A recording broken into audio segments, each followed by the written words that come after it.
There's a certain kind of silence you only hear on long, empty highways, the kind that makes the world feel abandoned. When the road stretches so far that your headlights can't find an end, you start noticing things you usually ignore. Shapes moving at the edge of the beam, voices leaking through static, figures standing where no one should be. These stories come from people who thought they were just passing through. But the highway wasn't done with them. Tonight, we're traveling down the kinds of roads where drivers don't stop, where the air feels heavier the farther you go, and where the darkness seems to follow your car instead of falling behind it. These are 3 creepy true stories from lost highways, places where the wrong turn, the wrong glance, or the wrong moment can change everything. If you're listening alone, just don't look at the mirrors for too long.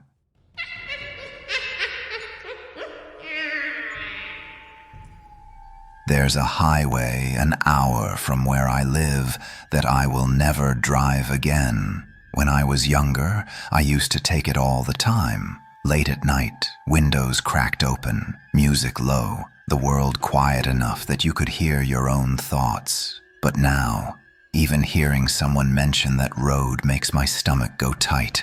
I know what I saw out there, and I know I wasn't supposed to see it. That road cuts between dense pine forests and old farmland that's been dead for decades. No houses, no gas stations, no lights except your own headlights shaking across the asphalt. If your car broke down out there, you would be swallowed by the dark long before anyone found you. It was raining that night. Not a storm, just a steady cold sheet of rain that made the road look like a river.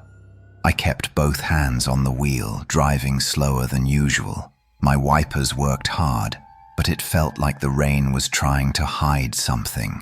Around the halfway point, the radio began to crackle.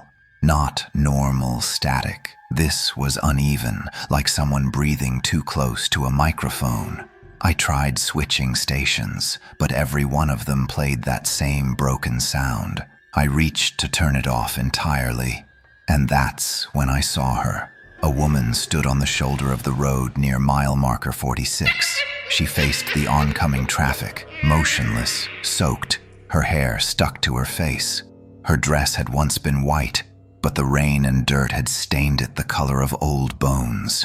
She wasn't waving, wasn't trying to flag me down. She just stood there, barefoot, rain running down her arms like she didn't feel a single drop. My foot lifted off the gas on its own. I rolled the window down a few inches. "Ma'am, are you all right?" She didn't move at first. She seemed to struggle with the words, and when she finally spoke, I wished to God I had just kept driving. He took my eyes. Her voice was cracked, thin, the kind of voice someone uses when they've been crying for hours, or when they've already given up. I told myself she didn't mean it literally, but then she lifted her face a little, and for a moment, I wasn't sure. Her eyes were there, but they didn't seem to be looking outward. They stared past me, past everything, like she was trapped somewhere behind them. Then she stepped forward, not close enough to touch my car, but close enough that I could see the rain dripping from her eyelashes.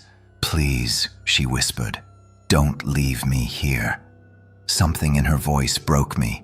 I reached for the door. My hand actually touched the lock before she spoke again. "He's in the trees." I froze. I followed her gaze toward the woods. At first, I saw only darkness and branches shaking in the rain. Then I saw movement, tall, thin, too smooth to be human, like something walking upright, but wrong in every possible way. Then it disappeared between the pines. I slammed my foot on the gas. The tires spun on the wet pavement before finally gripping and launching me forward. I didn't care if I skidded off the road. I just needed to get away. As I sped off, I checked my rearview mirror. She was gone, not walking away, not fading into the dark. Gone, like someone had snatched her backward into the trees. The radio static changed. It formed words, not clear, but close enough. "You left her." I drove home shaking. I kept every light on in my house that night. I didn't sleep. The next morning, I called the sheriff's office. I expected them to tell me I imagined the whole thing, that I'd been tired or the weather messed with my head. But the deputy got quiet when I mentioned the mile number. Mile 46. Yes. Another silence. "You're not the first." He told me drivers had reported a woman in a white dress on that road for more than 20 years. Some said she'd been a hitchhiker who vanished after entering a stranger's truck. Others believed she drowned when her car slid off a bridge during a flood. No official story, no confirmed identity, but everyone agreed, you never stop at mile 46, and you never, under any circumstances, look into the trees. I take the long route home now, even if it adds an hour. I don't care. Because some nights, when the rain hits my windows just right, I swear I hear that same static whispering from the dark. You left her. And once, I found wet footprints on my porch.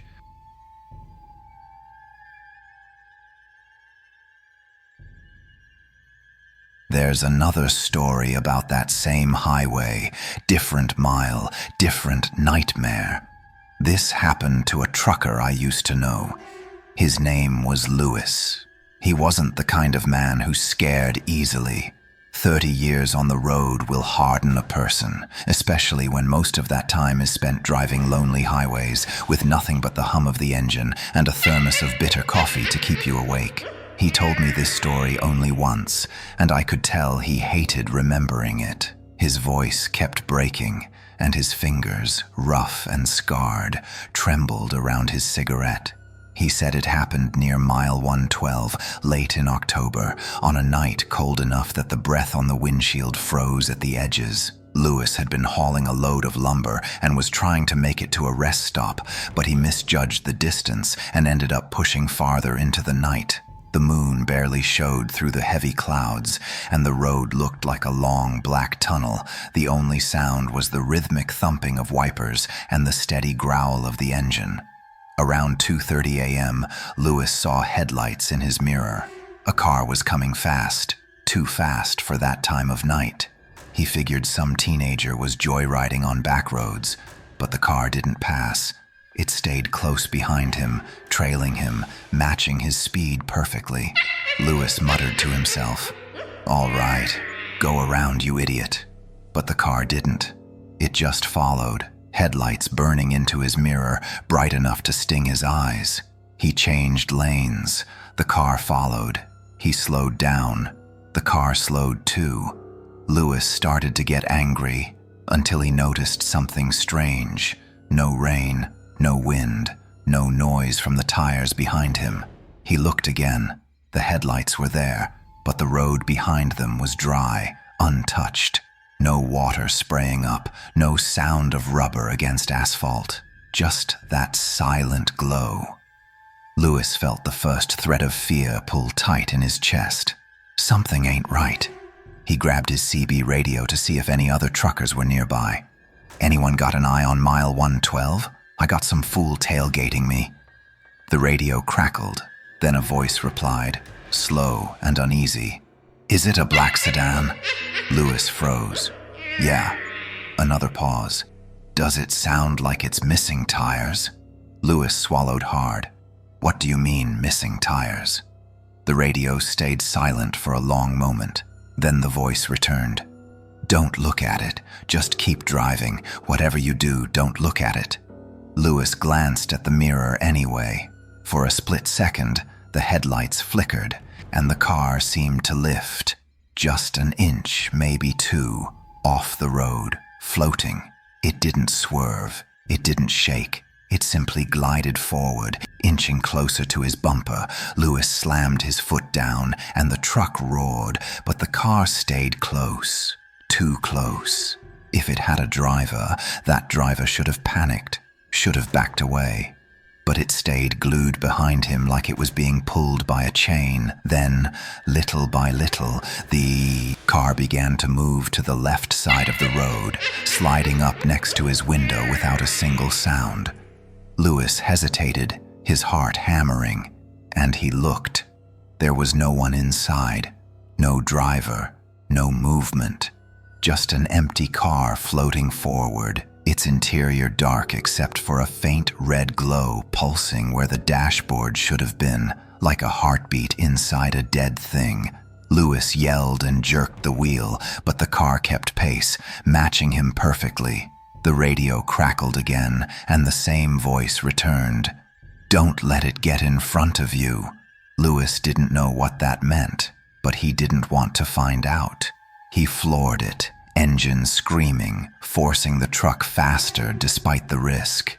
After a long, agonizing stretch of road, the headlights beside him began to dim, like whatever was powering them was weakening. Then, darkness. The car vanished.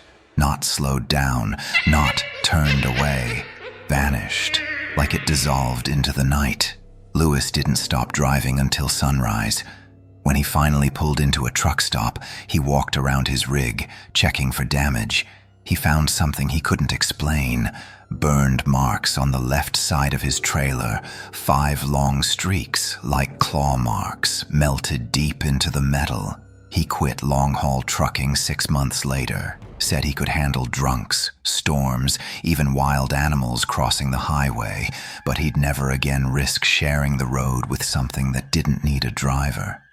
And if you ever find yourself driving that highway and you notice headlights behind you that make no sound, that leave no tire tracks, don't change lanes, don't slow down, don't look into the windows, because if that car pulls ahead of you, they say you don't just see where it's going, you follow it there, and you don't come back.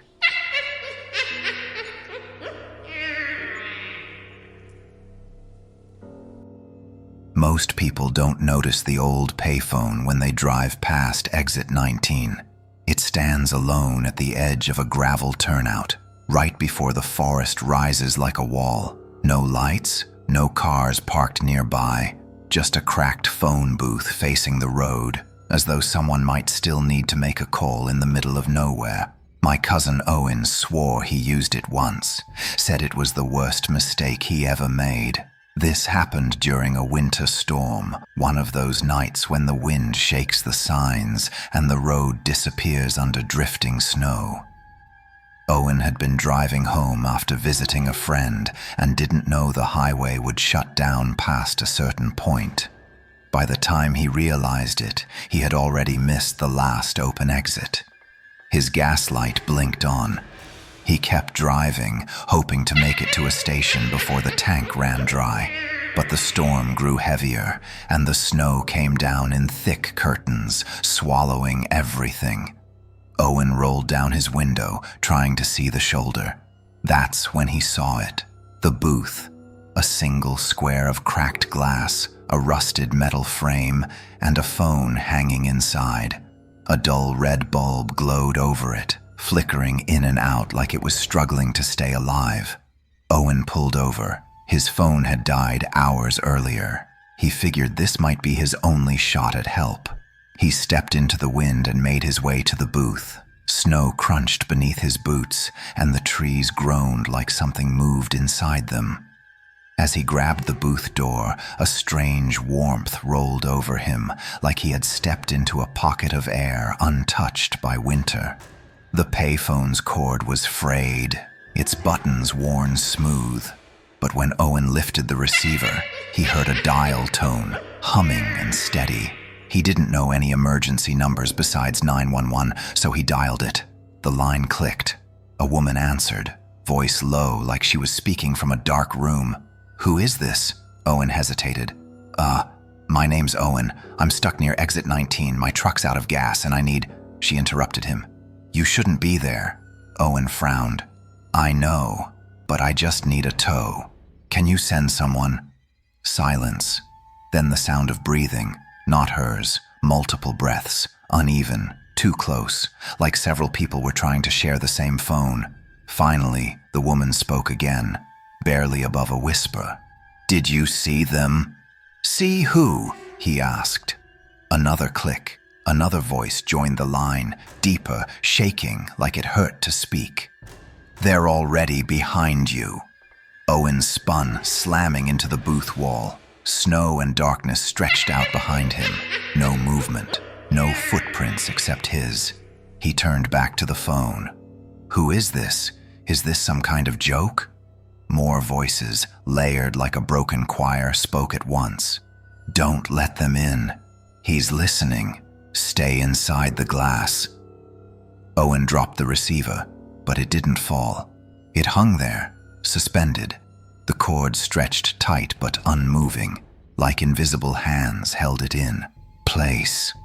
Then the booth lights flickered, and through the glass, he saw movement near the trees. Figures, tall, thin, stepping slowly toward him. Their bodies weren't shaped right, too long in the arms, heads tilted like puppets waiting for strings to be pulled. They moved without sound, without breath, without urgency, because they knew he had nowhere else to go. Owen backed into the corner. The red light overhead glowed brighter, and the voices from the phone grew frantic. "Do not leave the booth. They want you to leave it." The figures came closer, and Owen finally saw their faces, or where faces should have been. Smooth skin, no mouths, no eyes, just blank, pale surfaces that seemed to stretch and shift in the wind. One of them stopped at the glass and placed its hand against it. Long fingers, thin as branches, the snow melted where it touched. The booth creaked. The glass began to bend inward. Owen screamed into the phone. "What do I do?" The woman answered, her voice suddenly clear. "Don't let them hear your name." "What?" But it was too late. A voice outside, soft, broken, hungry, spoke it. "Owen." Not a chorus now. One voice. A perfect copy of his own. The booth door shook, the glass cracked, and then the line went dead. A patrol officer found Owen's truck the next morning. Engine cold, driver's side door open, snow filled the seat. They never found him, but they did find something in that phone booth. The receiver, frozen to the glass, and 5 words scratched into the frosted window. "Don't answer when they call." So if you ever break down near exit 19 and you see a phone booth glowing red in the snow, keep driving. If it rings, don't pick it up. And if you hear your own name whispered from the dark, don't look back.